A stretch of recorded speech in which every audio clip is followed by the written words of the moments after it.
look at some interfering behaviors that women bring to their speech. And again, speech, voice, and personality are heavily correlated, and a lot of people aren't even aware that they do these. One that's a big one is upspeak. Do you know what I mean by upspeak? There's actually 3 different styles of upspeak, and I don't mean to be over dramatic, but I do feel women who use upspeak, it is absolutely the kiss of death when it comes to having a personal leadership brand. Upspeak is when you take those statements and you end them on a higher note instead of that lower one, and then your voice goes higher. So a lot of times, and we'll see, try to think if you have this behavior. Some upspeak behaviors when you come up on that last syllable or that last word. Some women do entire phrasing where they'll say, after this, we're going to have lunch and listen to another speaker, where they just take phrases, 3, 4, 5 words. We got some, that's me, guilty. And then there's the intonation style where you're not quite being intentional enough with your intonation. And as a result of that, the vowels get a little wobbly and they stretch out a bit. And so with upspeak at the end of statements, phrases, or if you're getting a little wobbly with those vowel sounds, it just sounds young.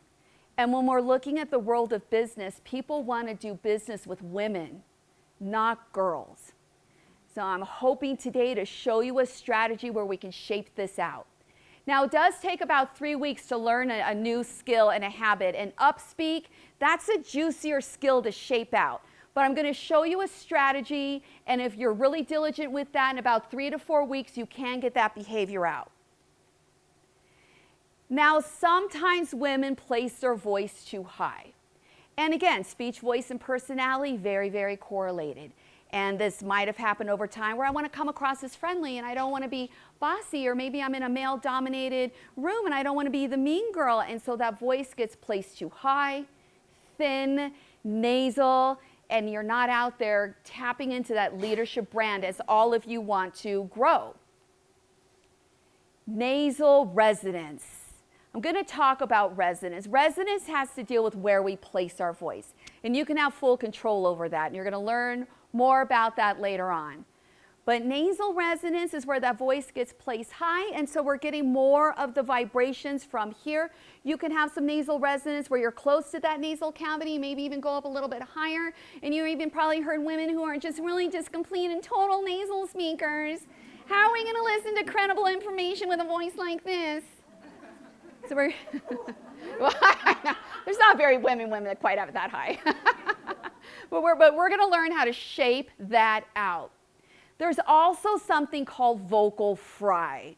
And I think sometimes people correlate, oh, I'm just about done with my message, so I'm going to wind down my voice with it. And when those last couple of words, you kind of get into this rhizome. Men do it too.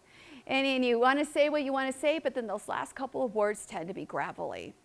Do you know what I mean by the vocal fry, where you kind of get down into that zone like this? There was a big trend where the Kardashians were doing that in their show for a while, and they were intentionally speaking that way. It actually can hurt your voice over time. The big fancy technical word for that is called diplophonia, because what's happening is it's almost as if your voice is so poorly engaged and you have such little breath behind your messaging that you're kind of getting into this fry zone, and so it's almost as if there's 2 pitches going on at one time. And so what causes that is not speaking with a strong enough voice or bringing enough breath to your voice. And then the last one, some women, I meet and I work with such dynamic women, and some women are just not out there crushing it. You're not crushing it. You're holding back on your voice a little bit because I don't want to come across too strong, or I'm keeping my voice and my speech pattern softer because I don't want to come across as too aggressive. And then people are talking over you in meetings, and you're not growing in your career at the rate that you want to be growing, and you're not out there crushing it. So ladies, those are our interfering speech and voice behaviors. I say let's crush them so we can grow our personal leadership brand. All right.